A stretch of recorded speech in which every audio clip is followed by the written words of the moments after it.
조갑제 TV 시청자 여러분 안녕하십니까? 2021년 1월 7일 저녁 5시 58분인데 한 20분 전에 즉 미국 시간으로 동부 시간 3시 한 30분쯤 미국 상하원 합동회의에서 의장을 맡은 펜스 부통령이 바이든이 대통령 선거에서 당선되었다는 공식 발표를 했습니다. 참 탈도 많고 드라마가 그냥 극적으로 펼쳐졌던 지난 24시간이었습니다. 4명이 의사당 공격에 휘말려 가지고, 그것도 모두 여성입니다. 4명이 죽었습니다. 다시 열린 이 상하원 합동회의가 그동안에 하나의 요식행위로 지나쳤던 것을 주마다 선거인단 표를 하나하나 확인하면서 이의 있습니까 없습니까 물어가지고 이의가 제기된 아리조나주 등등에 대해서는 상원 하원 별도로 토론을 하고 표결을 하고 하는 과정을 거치면서 마지막 주 버몬트 부이니까 마지막 주입니다. 이 알라바마로 출발해가지고 버몬트로 끝나는 이 50개 주의 선거인단표 개표 과정이 끝나고 그 결과로서 조 바이든 306표, 트럼프 232표, 해리스 306표, 펜스 232표가 확인되었다면서 마이크 펜스 부통령이 자기 입으로 조 바이든이 대통령에 당선되었고 오는 1월 20일부터 업무를 시작한다는 선언을 했습니다. 마이크 펜스 부통령 입에서 펜스가 졌다는 이야기가 나오고 바이든이 이겼다는 이야기가 나오니까 좀 측은한 생각도 들었지만은 펜스가 아주 마지막에는 중심을 잘 잡고 트럼프의 압박을 물리치고 헌법에 적힌 그 프로세스를 잘 진행했습니다. 그러자마자 트럼프가 트윗을 날렸습니다. 요컨대 승복하겠다는 겁니다. 부정선거임에는 변함이 없지만은 이제는 승복하고 1월 20일에 정상적인 정부 이양이 이루어질 것이다 라면서 Make America Great Again을 위한 우리의 투쟁은 계속될 것이다 라고 이야기를 했는데, 글쎄요, 이 말에 어떤 울림이 있을지. 어쨌든 트럼프 맹종파들은 큰 충격을 받았겠습니다. 트럼프가 승복을 했으니까요. 한 10여 시간 전만 해도 트럼프는 절대 승복 안 하겠다고 군중들 앞에서 선동을 하면서 저기 지금 나쁜 짓을 하고 있는 의사당을 향해서 진격하라 했거든요. 그대로 했다가 결국 미국 역사상 처음으로 민주주의의 성전으로 꼽히는 의사당이 공격당하고 의원들이 대피하고 총소리가 나고 하는 가운데서 이런 인슬렉션, 트럼프가 지휘한 반란으로 규정된 사건이 일어났기 때문에 오늘 펜스의 이 마지막 클로징 멘트가 매우 감동적으로 느껴졌습니다. 그리고 기도로서 끝났습니다. 이렇게 함으로써 비로소 미국 대통령 선거가 이제 끝났어요. 일찌감치 끝납니다. 이게 11월 3일, 4일 개표 5일 정도 6일 당선 확정 뭐 이렇게 되면은 그걸로 끝이 나고, 그 다음에 선거인단이 모여서 투표하고 상하원 합동회의가 이런 요식 절차를 밟는 거는 별로 뉴스에도 나오지도 않습니다. 별로 나오지도 않아요. 1, 2당 기사로 끝나는데 트럼프가 그게 불복하면서 지난 2달 동안 이렇게 시끄럽게 해놓으니까 이 과정이 생생하게 세계에 중계되면서 많은 사람들이 미국의 이 선거 절차에 대해서 잘 알게 되었습니다. 이게 하나 남은 겁니다. 아마 미국 사람들도 마찬가지일 겁니다. 하나하나 법조문도 따져보고 그렇게 함으로써 이 선거에 대한 국민들의 관심, 또 한국인들의 관심이 많이 높아졌으리라고 생각합니다. 이제 조 바이든 그리고 해리스 두 사람이 만들어갈 새로운 미국, 새로운 세계에 대한 기대를 갖게 합니다. 민주당 정권은 국제 정책이 공화당과 다소 다릅니다.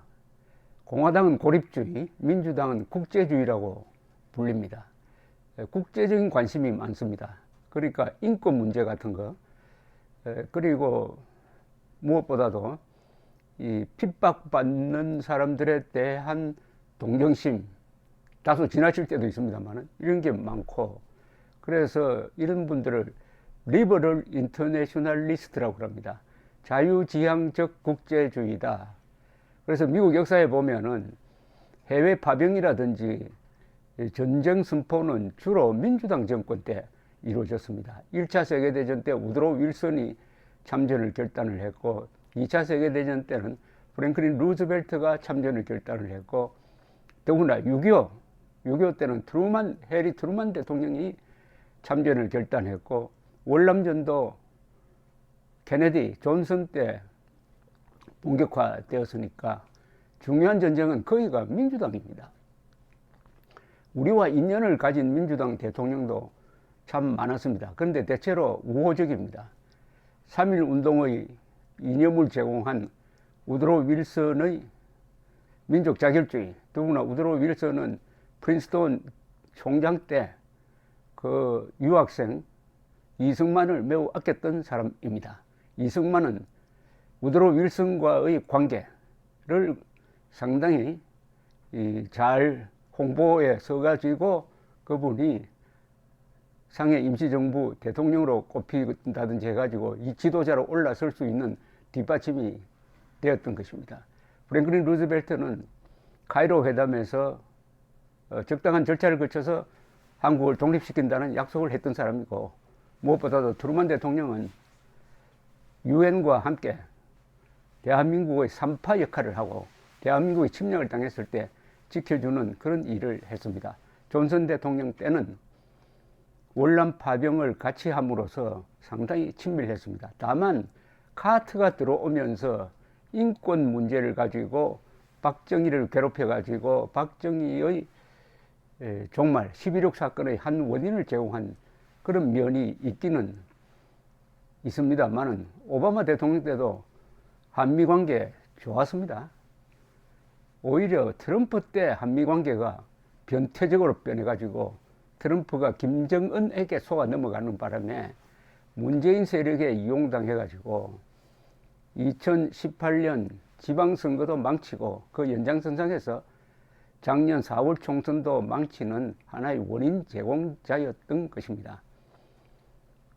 바이든은 북한 인권 문제를 상당히 중요하게 다루게 될 것입니다. 물론 대중 압박이라고 할까요? 압박에 있어서 아마 문재인 정권과 티각태각할 가능성도 있는데, 이 바이든은 어찌하였든 동맹을 중시한다. 동맹의 결속을 통해서 단체전으로 중국이나 러시아에 대응한다는 이런 방침을 가지고 있으니까 한미 관계가 지금보다 더 나빠질 것 같지는 않습니다. 트럼프가 충동적으로 주한미군 철수한다 하는 그런 협박을 하고는 했는데, 그런 일은 아마 없을 것으로 보여집니다. 또 그런 기대가 있습니다. 이 바이든에 대해서는 한국에서 연구를 제대로 한 사람이 없어요. 다만 바이든 행정부에 들어간 사람들과 친했던 인맥을 찾는다면은 오바마 정부 때죠. 오바마 정부 때는 결국 이명박, 박근혜 두 대통령 시절인데 공교롭게도 두 대통령이 지금 감옥에 가 있습니다.